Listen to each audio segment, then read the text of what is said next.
"Where is the newly born King of the Jews?"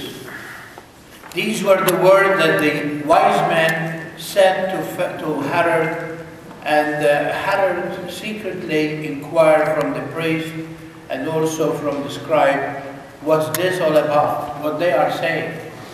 Remember, Herod was no Jew by blood, and he was worried that his son would not acquire the kingdom after him. And so they read the prophet Micah to him, and they say, "In Bethlehem, and you, Bethlehem, are not the smallest among the clan of Judah. From you will come a shepherd who will rule our people Israel." In the first reading today, we find that uplifting that the prophet is trying to make to the chosen people. They are coming back from the second exile, the exile of Babylon, and they are in the second exile because of their stubbornness, because they again went after false God. And although they promise at Hebron that they will be God's people and He will be their God, they turn after false gods. They intermarriage with other people, and so, of course, they also accept or adopt the worship of other gods. And God told them in the first commandment, there shall be no God but me to worship.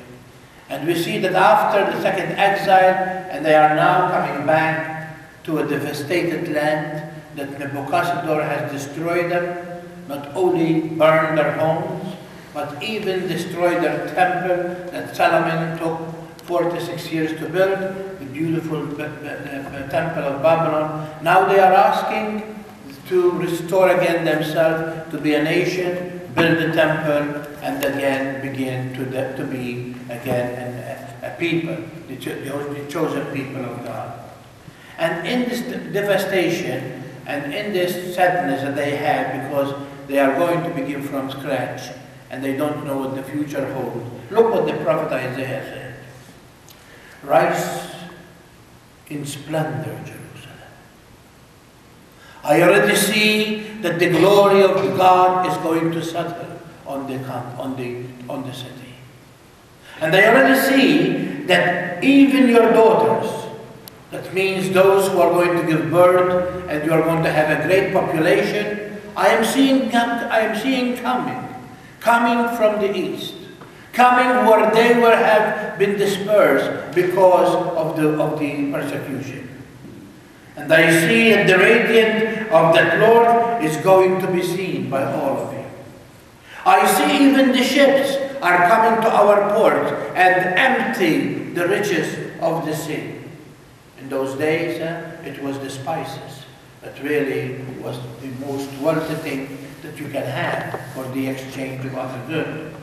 "I am seeing that the wealth of nations is being brought to you.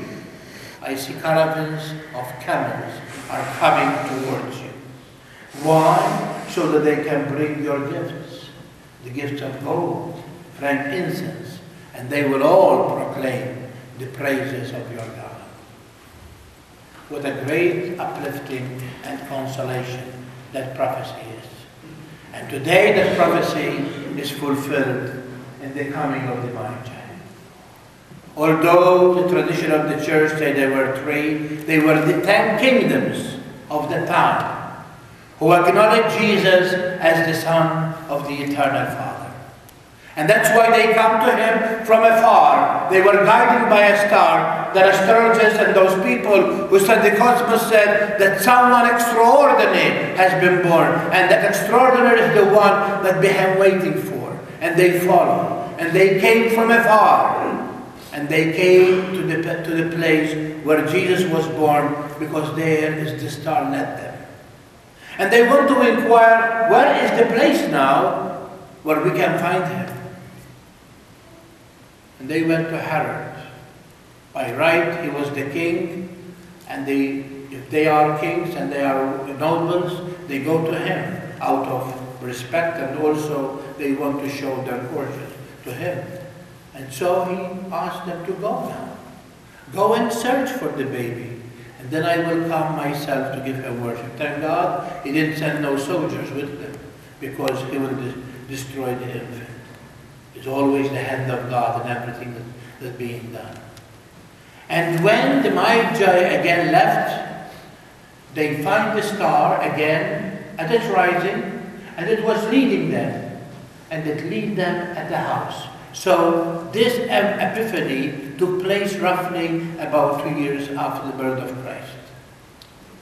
And we know that when they entered the house, they found the child with Mary, his mother. And that is what very important for Matthew, to really put those words together. Because he is the one who built us about the virgin birth of Jesus, that Jesus was born from a virgin.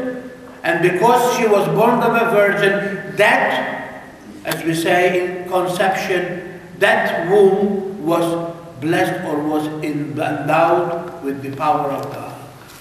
And now we see Jesus with his mother, who last few weeks, few days, we call her the Theotokos, the mother of God, because she gave birth to a person, and that person from all eternity was God. That's the idea of Matthew, to put that line there.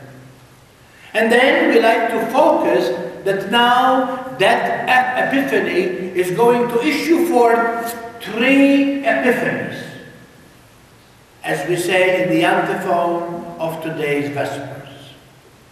Today we see the Magi coming to acknowledge Jesus as God, as King, and as a Messiah. Next Sunday we are going to see another Epiphany, when God the Father acknowledged Jesus. This is my Son at the river Jordan, whom my favor rests upon him. Listen to him. So we have no choice. And the choice is to listen to Jesus. Many times we have the tendency to listen to people in this world, to a group of people, to the intellect, to those who are in politics, to those who are running the world. They think that the only word we need to listen, if we want to have the true direction, is to Jesus. Because that was the inauguration of the Father to his Son. The following Sunday, we see Jesus manifest himself as God over nature, when he changed water into wine, to identify that that was his ministry, that blood that is going to be shed for us is going to be under the species of that wine, that the first miracle took place. My dear people, I'd like to focus today on that second reading. When St. Paul said to the people of Ephesus, do not listen. Do not listen to that bunch of Jews who come to disturb you from what I have taught you. Look what St. Paul wrote. You have heard of the stewardship of God, the grace that was given to me for your benefit, namely, that the mystery was made known to me by revelation. Here St. Paul put his foot down and acknowledged himself as a apostle. The Jews were saying, do not listen to Paul, he is not one of the 12. And St. Paul here acknowledged the fact that this is the first thing that he has to clear, that he has the right to speak because he is the one to whom the revelation was given to him when he was converted on the road to Damascus, and the 3 years he passed in the Arabia.